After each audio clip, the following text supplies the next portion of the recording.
Podcast host Joe Rogan suggested during his podcast on Tuesday that Vice President Kamala Harris put a condition on a possible interview with the podcaster about avoiding marijuana legalization talk. He said, they had, I don't know how many different conversations with my folks, but multiple conversations giving different dates, different times, different this, different that. And we knew that she was going to be in Texas, so I said, open invitation. I think they had requirements on things that she didn't want to talk about. She didn't want to talk about marijuana legalization, which I thought was hilarious. The Harris campaign had been in talks with Rogan about doing an interview, but it didn't end up happening. Rogan revealed that Harris wanted him to travel to Washington, D.C. to do the interview and only wanted to do an hour-long sit-down. Rogan's guest, Adrienne, I can't say this last name either, Iapolucci, I think, or La Palucci. No, it's Iapolucci. Asked Rogan why Harris might have wanted to avoid the subject. Because of her prosecuting record, Rogan said, she put a lot of people in jail for weed. During another episode of the podcast on Friday, Rogan also noted that there were conditions the campaign put on the interview. There were a few restrictions of things they didn't want to talk about, but I said, I don't give a get her in here. Like, whatever you want to talk about, he said. Rogan repeatedly expressed interest in interviewing Harris and hoped the VP would sit down with him while she was in Texas. Rogan sat down with President-elect Trump for a 3-hour conversation ahead of the election that earned more than 36 million views on YouTube alone. Rogan also ended up endorsing Trump on the eve of the election day. He told his guest on Tuesday that Harris was a bad candidate. He also suggested the campaign was chaotic and that the vice president wasn't good in unscripted situations. You're telling me. I don't know if she's good at running things because you'd have to be behind the scenes to see how that works. But when it comes to talking off the top of her head, what she's good at is a pre-rehearsed speech that she reads off of a teleprompter. Pretty solid, he said. And that's all there is on that report. Oh, so, man. My name's Jesse Barty, bringing you this story at High at 9. Yes, love this. Welcome. Love it when Tackles gets put in her place. Man, it's all true. It's all true. I mean, I'm a lifelong Democrat, and I'm fucking disgusted how they tried to control the message here and let's have an honest conversation. Okay, Let's talk about everything. If anything's got limits on it, I am not in favor of it. Let's find out what you think spontaneously. When you don't want to do that, I'm real suspicious. What are you trying to hide? Exactly. She doesn't think anything. She thinks whatever Big Pharma is going to tell her to think. That's what she thinks, and that's why she wasn't going to talk about it. Her record in California and going on is that she does whatever the money tells her to do. I mean, but at the same time, like she went to all of these other podcasts and talked about cannabis, and how come she didn't want to talk about it with Joe Rogan? Because it was scripted. Joe Rogan understands cannabis, and Joe Rogan is at the black vote, and that's what she was trying to pander to when she went on All the Smoke and all these podcasts to try and talk about weed all of a sudden, when she realized she had no support in the black and brown community. Yeah, it's also different. It's different when you're doing an hour-long podcast. It's going to be edited, and you can script it, and you can have people in the room and handlers who are telling the interviewer what they can and cannot say. That's a very different thing. Joe was not going to allow that. He was not going to allow any handlers in the room. It was just going to be her and him, and he was going to have a conversation with her like a human being, which I don't think she's ever done. Well, I mean, they tried doing that with Brett Baer, and she totally bombed that whole thing on the Fox interview. Oh yeah. Yeah, she's you know horrible. What I'm talking about. No, I really don't.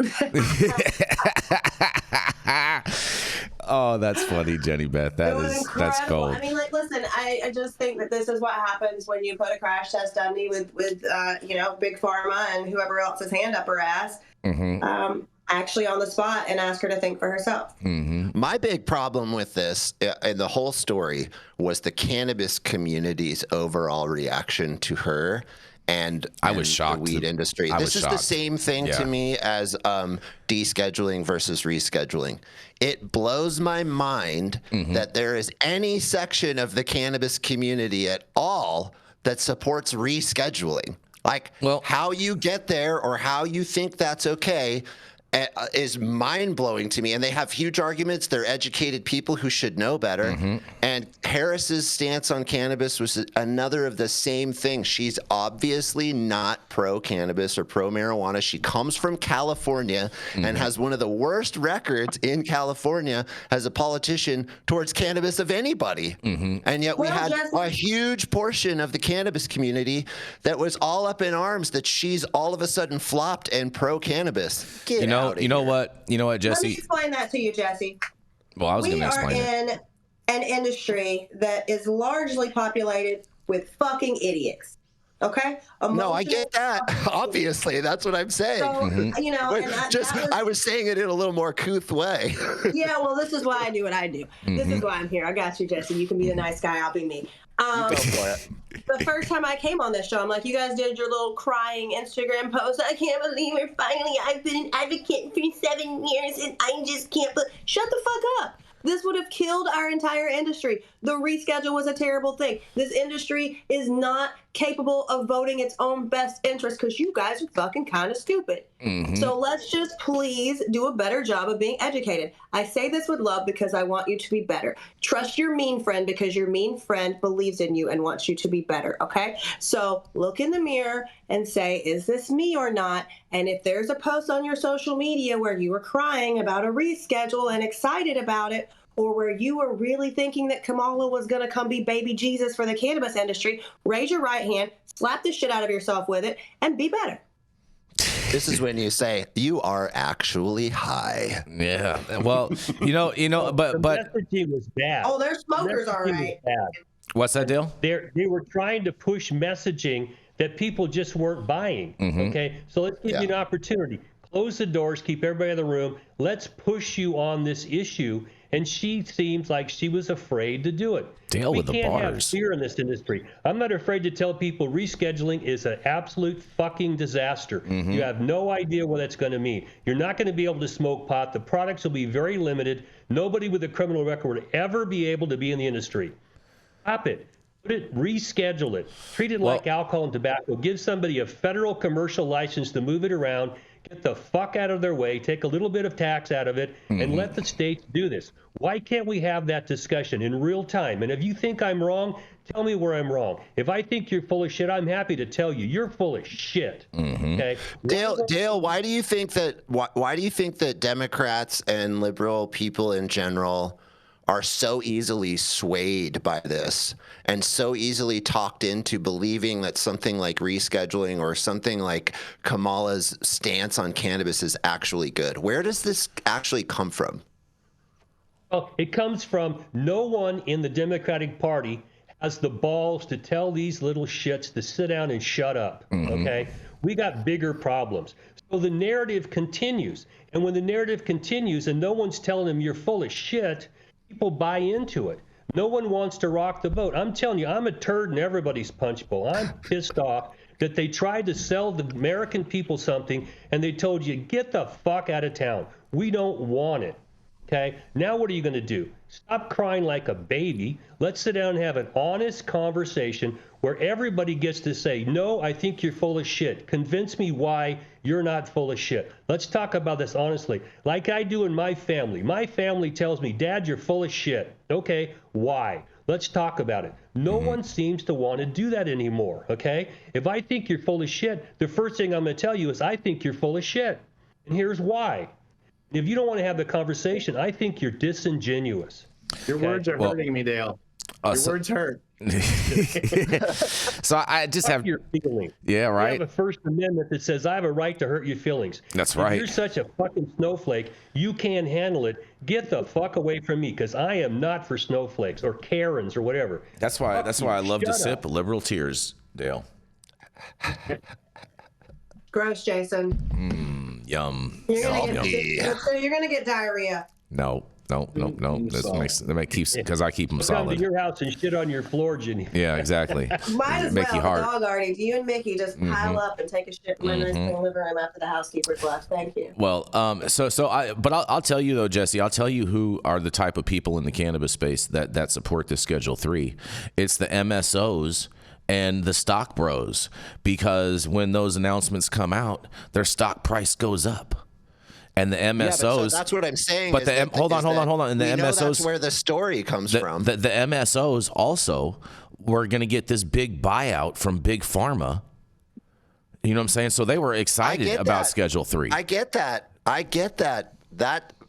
That doesn't make any sense. Why are the liberals and the Democrats bowing down to that type of ideology that comes from MSOs and Big Pharma, which Democrats and liberals traditionally were completely against? I know. The Democratic Party has totally changed from... The liberals become the little bitch of Big Pharma and Big Ag and all of this stuff. Like, when I grew up, when I was a kid... Democrats were supposed to be against all that stuff. Yeah, they're for the blue collar worker, everything, and they have totally shifted their whole. It's everything. Crazy to me, and they don't even see that they've made that switch.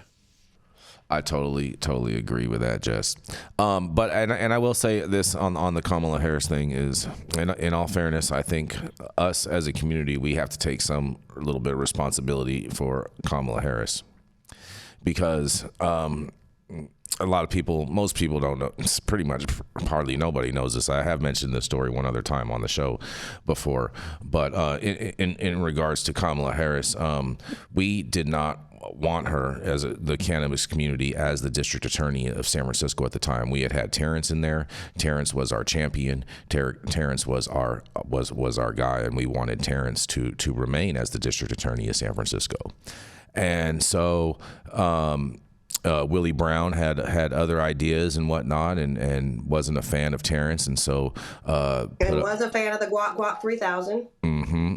That is true. In the backseat of the limousine is a real story, and so but Willie, Terrence investigated Willie because he knew Willie was crooked, and so Willie wanted to get Terrence out of the DA's office, so he propped up Kamala Harris for this, and during that election, one of the reasons, and I don't think Kamala has ever taken this chip off of her shoulder at all whatsoever, and this is probably one of the reasons that she hates cannabis, is because Wayne Justman, who was known in San Francisco as the godfather of cannabis, he was the doorman at 1444 Market Street, which was the first dispensary in the country, even prior to Prop 215 passing in 1994.